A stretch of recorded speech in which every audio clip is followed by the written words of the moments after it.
So without further ado, I would introduce you to Joe Czajka. Joe is our head of our housing center.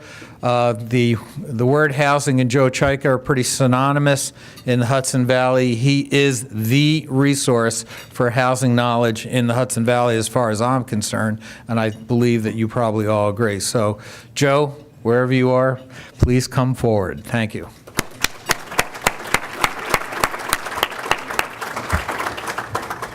Thank you, Larry. Good morning, everybody.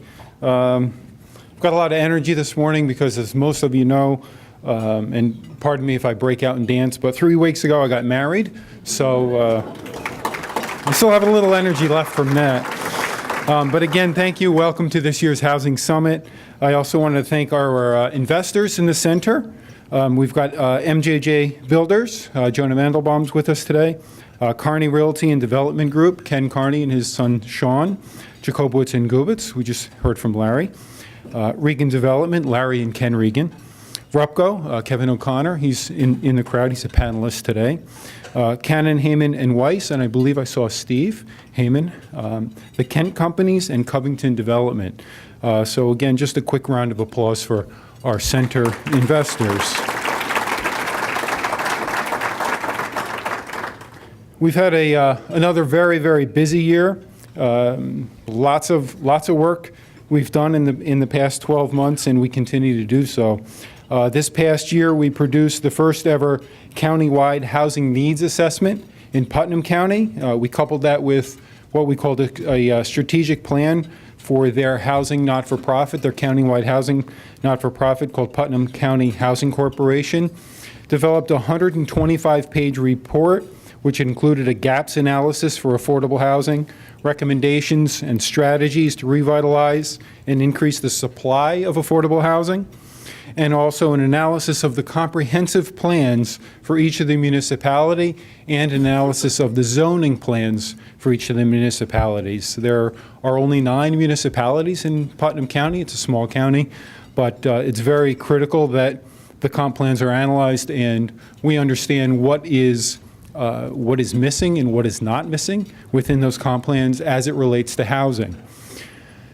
This year, we were also commissioned earlier in the spring, early summer, for the New York State Office of Homes and Community Renewal to produce what we're calling a community and economic development analysis and its impact on affordable housing.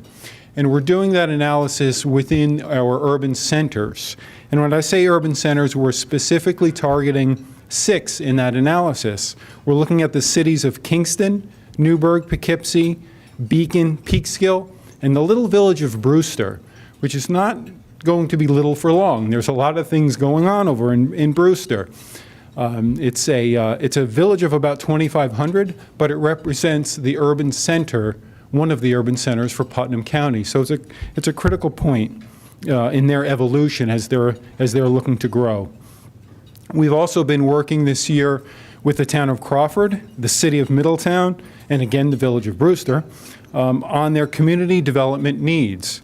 We're holding community visioning sessions, we're writing grants, and we're assisting the revitalization of their main streets. We've provided statistics and demographics to many of the agencies and organizations in this room for grant applications to procure funding from private foundations, state resources, federal resources, and local resources. We've conducted numerous presentations for a variety of audiences across the entire Hudson Valley region, including events focused on Main Street revitalization and placemaking. And of course, my emails. Most of you are targeted for my emails.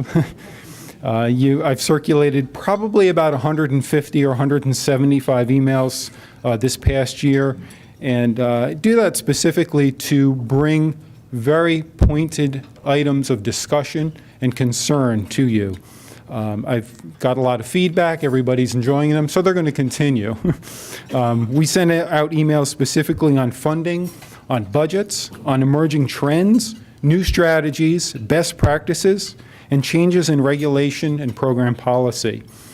So yes, a busy year, and again, 3 weeks ago, tied the knot. So I'm a happy man. So I've been doing this for almost 25 years now, believe it or not. For the past 4 years, I've presented all of you with lots of numbers, lots of demographics, statistics, flashy PowerPoints. I've consistently proven the need for affordable housing at all ends of the spectrum for a variety of populations. This year's 16-page housing report includes additional evidence and data clearly showing the continued and growing demand and increased gap in affordable housing supply.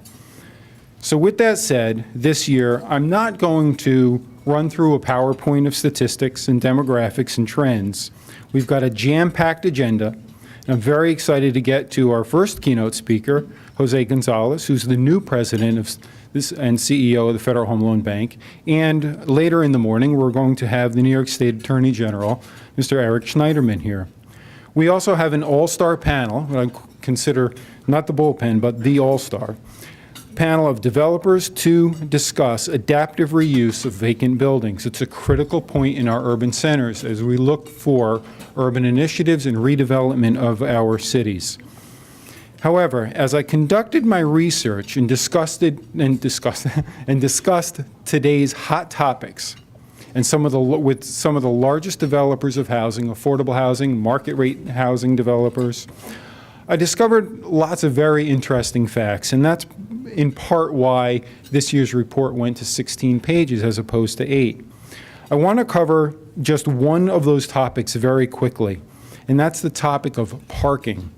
This is not a trivial issue. Plain and simple, there are too many parking spaces required in affordable housing developments. Developers are screaming about it for lots of reasons. I conducted a survey of 56 complexes in 5 of our counties. Only 64% of the required parking spaces are used. Of the 3,949 required spaces, only 2,500 are used, leaving about 1,400 or so that are just sitting vacant.